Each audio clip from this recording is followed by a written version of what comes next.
Hello and welcome to Live with Top Voices. We are starting something new. That's what we're good at, right? Is experimenting and innovating, finding ways that we can be able to teach you about those in the community, the voices that are very valuable for you to hear about. We've talked about AI, we've talked about leadership, we've talked about sustainability, done a lot about healthcare lately and the AI and longevity and wellness space. So today, we are going to highlight a friend of mine, one of our top voices. I would say one of our top voices, Unite members, who is an excellent human. And we're going to go into this poll that we've come up with to help you to understand what it is that we want you to think about for this week for Live with Top Voices. So poll question this week was, when everything changes at work, new goals, new tools, new expectation, what helps you to stay on track the most? We ran this poll on LinkedIn and we're going to run it today on YouTube. Now that we have our YouTube channel up and live, you can check it out, Scaling My Impact. And the options that you have are adopting fast because you learn as you go. Clear direction because I need to know the why before I move. Team support because we figure it out together. Better systems because I rely on structure and process. So what happens when you're at work and the ground's shifting? You have a sudden deadline, you have a new project direction, a change, test how fast things and how well we can be able to adapt. So for those of you YouTube, I would love to hear what you say. And at the end, I'll let you know what our LinkedIn people had mentioned. So let's talk about Tim. Now, Tim is someone that I am excited to share with you because his heart is huge. He is a leader that serves with his entire heart. And we have a little video that we've created to highlight some of the things about him.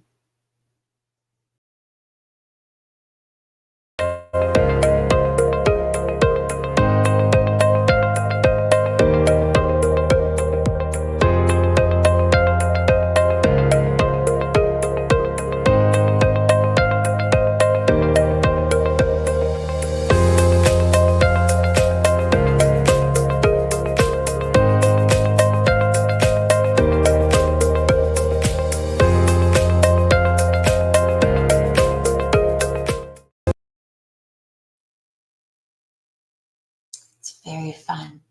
So as you can see, my title here is Tim Dickey Cheerleader. I'm the owner of Market Me More, and we support good voices like Tim, who has a big heart. He is one that has been on several of our shows. He's done Top Voices Unite shows. He's done here recently with Michael Lopez. His job is to test, to retest, and to evaluate software for their usage. And even breaking the software is an option. So I don't know if you've ever been in charge of beta testing or working with any kind of software, but bugs can happen, errors can happen. Whenever you log into something and you get that error 400 code or 501 code, I think is one of them, you've broken the system. And so just as testing to break a platform brings value to the growth of a user experience, rapid iteration is even more so important. Iteration means you have to change it, you have to fix it, you have to figure out what was it about the system that broke. And so this brings value, obviously, to the users when he's going and testing it and getting that feedback. So you can see more about this in the conversation that Tim has with Michael Lopez this past Tuesday. So in this past Tuesday, he was talking with him about the work that he does and how it's valuable to the tech world. Every tech company has to have someone that is able to break the system. And what's exciting is that Tim can do it and he can learn from that. And then he's able to share his experiences. And I don't know if you've looked at his LinkedIn, but you should definitely go to follow him because you'll see all kinds of different platforms, AI tools that he is testing. One of it would include the Miro. So he was talking about the Miro prototype. And if you're a designer or not, you can be able to use it now. This is one that we have actually used with Market Me More. Miro board is able to help you to take your sticky notes, any kind of design elements that you've thought about, whatever, and you can be able to make this cool board all at once. And he goes and talks about it. He has a video that he shares that you can be able to learn more about the Miro features, the good, the bad, the ugly, and how you could be able to implement that into your business practices. So you can go and check out this post by him to learn about how to use Miro. Let's see. The next post that I want to highlight for him to show Tim's character, the type of guy that he is, the type of things that he posts about is not just software. So when you're making good posts for LinkedIn, when you're out there in the world and you want people to know about your brand, obviously you're going to talk about your solutions. Otherwise, nobody knows what you do. Right. But mix in a little bit of humanness, right? Talk about the other things that you're doing. And when I say that, let me give you a little bit of insight. If you go into the comments, you can go and read about how when he met with Michael, how they went and they got together, they broke bread, they had some time where they could get to know one another. That's awesome, right? That's the human part. You're meeting with other professionals, you're networking, and LinkedIn is driving discussions in the comments, right? Driving engagement, through your likes, your smiley faces, and the laughing face. And that's a story I'll have to tell you about later. I was a big fan of the laughing face. But also, you can talk about those meetings that you had and talk about in your messages and your posting about how those conversations went and why they're valuable, so that people get to see that human element of you. There's something about being face to face and not just always on these screens. Another post that I want to highlight is when Tim talks about team culture. So a part of LinkedIn too is education, the engagement, but also encouragement. So if you know anything about his company, they have a big weight put onto team culture. They like to talk about, what it's like to be able to build relationships with the people that you work with. And when we had a company, ICG Pay, internal marketing was just as important as the outbound. And as the inbound activities that we did. We wanted the team that we worked with to like where they were. We wanted them to look forward to coming to work. We wanted to have parties. Well, with Tim's company, they do all kinds of fun stuff. So this is a post that he talked about them going to Vegas together. So you can see it was conscious capitalism. And he talks about how Improving has this retreat that they go on to. And he posts this and he tells you that there are other ways that you could be able to grow your business than just the conversations that you have with sales. Part of growing your business is also growing your team. Those are the people that are actually growing with you. They are executing on tech. They're executing on marketing. They're executing on sales. Maybe your accountant. You want to make sure that everyone is bought in to the mission and the vision of your business. And Improving does an excellent job at that. And so Tim likes to go in and show these kinds of things off, so that these are normal business practices that you could be able to have within your company that builds good team culture. And also, if you have team culture, you can have a better business model. You will have happy people who do a better job. Their percentages of productivity are higher when they like their job, when they have times to be able to get together, learn about each other, and build community. And so I would follow Tim to learn about how they're doing it at Improving, and take note for your own company, so that you could be able to have that team culture, that better environment, so that you have higher productivity, which we're in business. So we have to have better ROI, right? And so follow him to learn how they're doing it. He is excellent at being able to do this. Team culture, a little fun, a little business, and a whole lot of good team culture. So I want to next tell you about this poll that we're talking about on YouTube. So let me show you how we have positioned it on LinkedIn. You can see that a couple of days ago, we posted this here. If you are on YouTube today, you'll see the same poll. And what we had is on LinkedIn, they said that the thing that helps best is to be able to adapt fast. And why we feature Tim for this poll to associate with this conversation is because he's one that shows you need to be able to study things, to do the research, to do the testing, and realize whether or not something is being successful, or if it needs to pivot from that. You need to be able to adapt fast, especially today in the day of AI, technology, automation, the way that we have our political environment, our economic environment. All of this has, it's sitting on sand. We can shift at any time. So I would suggest that if you're one that needs to learn how to adapt fast, there are some special tools that Tim can be able to give to you as he does consulting work.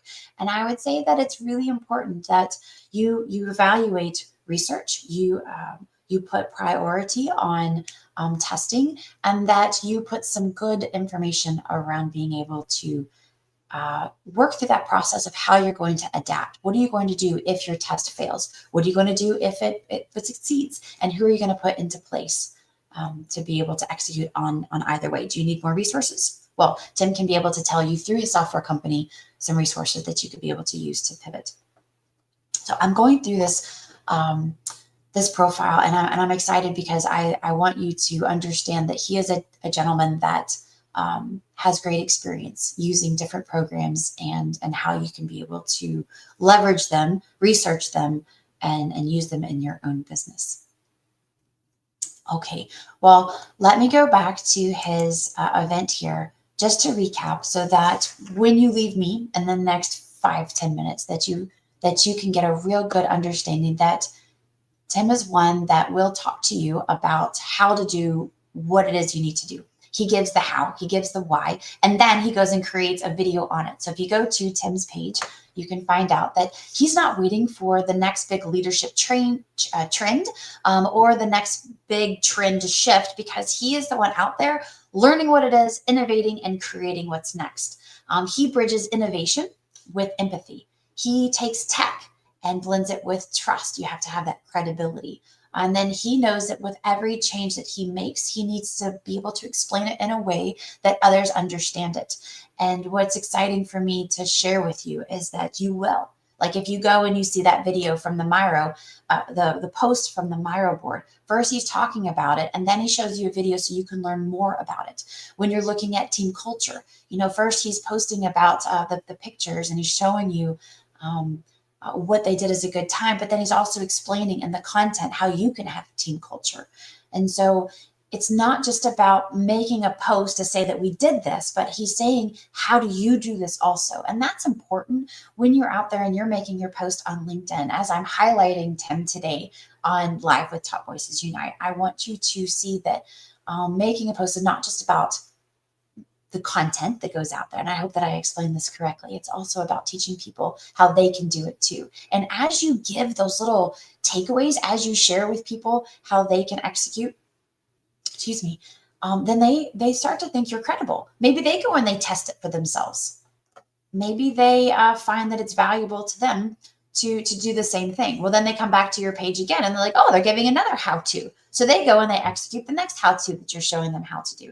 I'm like, oh, I have a little bit more credibility wrapped around, a little bit more trust associated with this person. I'm going to try something else that they posted how to do. And over time, you have this person coming back to your page over and over, learning from you. And eventually, maybe that's a funnel for you where they say, hey, I'd like to hire you to help me to do this from now on. That's a possibility. So as you're out there and you're promoting your brand, you're promoting yourself, you're promoting your consultancy, your company, whatever it is, however you're using your LinkedIn voice, I tell you that those 3 different ways are methods to grow your audience, to trust you, to build a funnel so that they come back, because you're doing live streams and you're teaching it so that you have that video face. You're doing posts, you're sharing stories, you're sharing pictures. All of these ways are ways to build your LinkedIn presence in a way that draws a funnel. And we can go more into this. If you go to Denise Martha Bachman, she has a page where she shows, what do you do with that? How do you go and follow up with those leads? How do you go to the DMs and talk to them? What's the right way to speak to them? What's the wrong way to speak to them? She speaks to that a lot to help you that are into sales. And so I'll leave it at that. If you're leading teams, if you're shaping industries, if you're building something new, your voice matters. So I encourage you to show up, speak up, and spark the shift that others are waiting for, because that is what top voices do. We don't have an exact mathematical computation of how someone gets their top voice badge. We don't even know why they lose their badge, because some of the top voices that we have represented in Top Voices Unite don't have the blue badge anymore, but they got it at some point. And so we want to highlight the work that they're doing because it is educational for you, so that you can be able to draw in people to come to your page, that they can come visit your company, that hopefully you can be able to build collaborations, opportunities for a new vendor, partner relationship, and client opportunities. So I invite you to go and watch it, to go follow Tim on LinkedIn, and tune in for his live stream next Tuesday tune in to Michael's live stream next Tuesday to learn who he's talking to, and also tune in to Tim's live stream, because I don't know if you know this or not, but Tim has his own YouTube channel. I did not know this until we start really digging in on Tim and who he is and what he's about. But Tim has a live stream channel where he's teaching more. And it's, as he says, Tim unscripted. And so he's teaching you exactly what he is doing with LinkedIn, the models that he's working on, the things that he thinks are important and valuable for you to understand. And he has a website, so you can be able to read about him on the posts that he makes, the blogs that he writes, the video channels is all here. And this information will be in the comments, but easy enough. You can go to timdickey.com and you can learn all about what it is that he finds valuable. And he has, look at this library of information. Yeah, it's a lot. It's pretty awesome. So if you want to learn more about how to use LinkedIn, how to be able to be a tester and break technology, go check out timdickey.com. Go follow him on LinkedIn. I think you'll learn a lot. Whew. So I'm really appreciative of the time that you took today to come and to join me. I hope that you have met a new person that you're excited to go follow. I ask that you let me know if you came and you were watching this on replay, if you came and got some value out of it. And if you got to know Tim, tag yourself in the comments and let Tim know that you met him through us, because that makes us pretty excited that we're able to introduce you to good voices that are out in our community. So thanks for coming. I hope that you have a great rest of your day, and I'll see you next Thursday here. We're going to be highlighting our next voice, Nitin Gupta. He's going to be doing the AI Realize Summit. We have a virtual summit that's going to be next week. If you go to AI Realize Summit next week, it'll be on Wednesday, November 5th, and there'll be a plethora of great speakers, great voices that you want to hear about in the technology field, so that you can learn what's out there, what you can be testing next, how you can be like Tim and be able to test them, break them, and we'll have a newsletter to share if you don't make the event. All right. Thanks so much for coming. I hope that this sparks some new ideas, that it gave you someone new to follow. And I look forward to future education that we will both gain working together. Have a great day.